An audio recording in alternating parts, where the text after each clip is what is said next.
வபரகாத்துஹு. நமது இந்திய திருநாட்டின் 76வது குடியரசு தின விழாவிற்கு நாமெல்லாம் இங்கு ஆயத்தமாகிக் கொண்டிருக்கிறோம். கொடியேற்றியவர்களாக, தேசிய கீதம் பாடியவர்களாக நாம் இங்கே அமர்ந்து கொண்டிருக்கிறோம். இந்த தருணத்தில் சிறப்புரை ஆற்றியதற்கு பிறகு தலைமுறை என்பது சால சிறந்ததும் அல்ல. இருப்பினும் அழைத்ததற்கேற்ப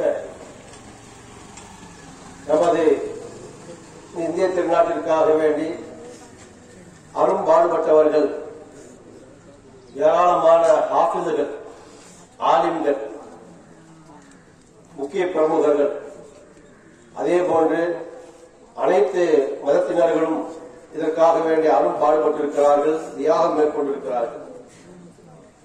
இந்த விஷயங்கள் எல்லாம் ஆரம்ப காலகட்டத்தில், அதாவது 1980 வரைக்கும் பாட புத்தகங்களில் பதிவு செய்யப்பட்ட வரலாறுகள் தான் இவைகள் எல்லாம். பாட புத்தகங்களில் இவைகளெல்லாம் நாம் கற்றிருக்கிறோம், கேள்விப்பட்டிருக்கிறோம்.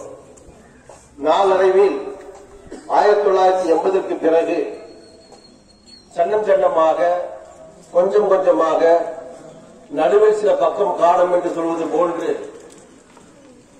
அப்படியே சில விஷயங்களையும் வரலாறுகளையும் ஆதாரங்களையும் அவ்வாறு மாற்றி அமைக்கப்பட்டிருக்கிறது.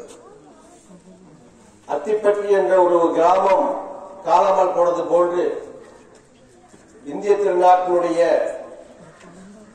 சுதந்திர தினத்தினுடைய சிறப்பு அம்சங்களில் ஏராளமான விஷயங்கள் காணாமல் போய்க் கொண்டிருக்கிறது. இனியும் வரக்கூடிய காலங்களில் இவைகளெல்லாம் அப்படி ஒன்று நடந்ததா இருந்ததா என்று கேள்விப்படும் அளவிற்கு, ஆச்சரியப்படும் அளவிற்கு நம்முடைய இந்திய நாடு போய்விடுமோ என்ற ஒரு அச்சம் ஏற்படுகிறது.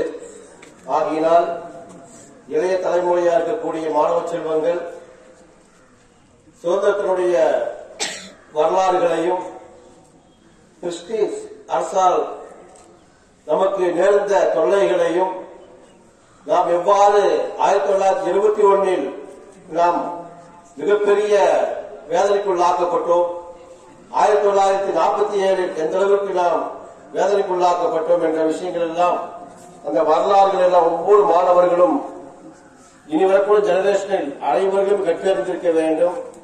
கல்வி ஒன்று மட்டும்தான் மிக முக்கியமான ஒரு ஆயுதமாக இருக்கிறது. கல்வி வைத்துக் கொண்டுதான் நாம் போராட முடியும்.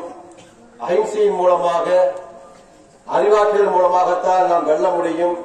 வேற எந்த ஆயுதத்தின் மூலமாக நாம் வெல்ல முடியாது. அதைத்தான் நமக்கு இஸ்லாம் மார்க்கம் கற்றுத்தருகிறது. இந்தியாவுடைய மகாத்மா காந்திஜி அவர்கள் அதைத்தான் நமக்கு கற்றுத்தந்திருக்கிறார்கள். அஹிம்சை தான் மிக முக்கியம், ஆயுதம் அல்ல. அதன் அடிப்படையில் கல்விக்கு நாம் முக்கியத்துவம் கொடுத்து அனைத்து வரலாறுகளையும் நாம் கற்றறிந்திருக்க வேண்டும். ஏன் இதை சொல்லுகிறேன் என்று சொன்னால், இஸ்லாத்தினுடைய முதல் போராக இருக்கக்கூடிய பத்ர் யுத்தம், பத்ர் யுத்தத்திலே 70 பேர்கள் எதிரிகள் கொல்லப்படுகிறார்கள். 70 பேர்களை கைதிகளாக, பிணை கைதிகளாக பிடிக்கப்படுகிறார்கள். இந்த கைதிகளில் ஒரு சில நபர்களுக்கு வசதியுள்ளவர்கள் கப்பம் கட்டி, அதாவது ஃபைன் கட்டி அவர்கள் விடுதலை செய்யப்படுகிறார்கள். ஒரு சில நபர்களுக்கு அதுக்குண்டான வாய்ப்புகள் இல்லாததன் காரணமாக நாயகம் ஸல்லல்லாஹு அலைஹி வஸல்லம் அவர்கள் அழகிய ஒரு கருத்தை தெரிவிக்கிறார்கள். கைது செய்யப்பட்டவர்கள் உங்களில் யாராவது கல்வியாற்றவர்கள் தெரிந்தவர்கள் உண்டா? பல மொழிகள், பல கல்விகள், பலவிதமான விஷயங்களை அறிந்தவர்கள் உண்டா என்று அறிந்து, யாரெல்லாம் கல்வி அறிவு படித்திருக்கிறீர்களோ அவர்கள் எல்லாம் கல்வி அறிவு இல்லாத சஹாபாக்களுக்கு நீங்கள் கல்வி கற்றுத்தர வேண்டும் என்று சொல்லி, அவ்வாறு கல்வி கற்றுக் கொடுத்து அதை கப்பமாக ஏற்றுக்கொண்டு, ஃபைனாக ஏற்றுக்கொண்டு அவர்களை விடுதலை செய்யப்பட்ட சந்தர்ப்பங்கள் எல்லாம் இருந்திருக்கிறது. காரணம் என்ன? கல்விக்கு அந்த அளவுக்கு நபிகள் நாயகம் ஸல்லல்லாஹு அலைஹி வஸல்லம் முக்கியத்துவம் கொடுத்திருக்கிறார்கள். உத்துலுபுல் இல்ம வலவ் கான மிஸ்லீன், சைனா தேசம் சென்றேனும் கல்வி கற்றுக்கொள்ளுங்கள் என்பதாக ஹதீஸ் அடிப்படையில் இன்னொரு விஷயம், சிங்கத்தினுடைய நெற்றி பொட்டில் இருந்தாவது அந்த விஷயத்தை நீங்கள் கற்றுக்கொள்ளுங்கள் என்று சொல்லக்கூடிய கருத்துக்கள் உட்பட நாம் கல்விக்கு முக்கியத்துவம் கொடுக்கப்பட்டிருக்கிறது. இஸ்லாம் கல்விக்கு முக்கியத்துவம் கொடுத்தது போன்று வேற எந்த மார்க்கமோ மதமோ கொடுக்கவில்லை.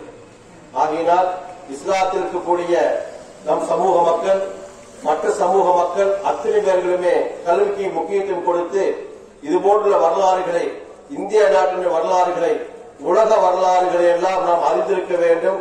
ஹிஸ்டரி தான் முக்கியம், வரலாறு தான் முக்கியம். வரலாறு தான் நமக்கு சாட்சியும் கூறக்கூடியதாக இருக்கிறது. ஆகையினால் வரலாறுகளை கற்றறிந்து அதன் பிரகாரம் செயல்படுவதற்குண்டான நற்பாக்கியம் பெற்ற மக்களாக அல்லாஹ் நம் அனைவரையும் ஆக்கியது முடிவானாக. வாய்ப்பளித்தமைக்கு மிக்க நன்றி. அஸ்ஸலாமு அலைக்கும் வரஹ்மத்துல்லாஹி வபரகாத்துஹு.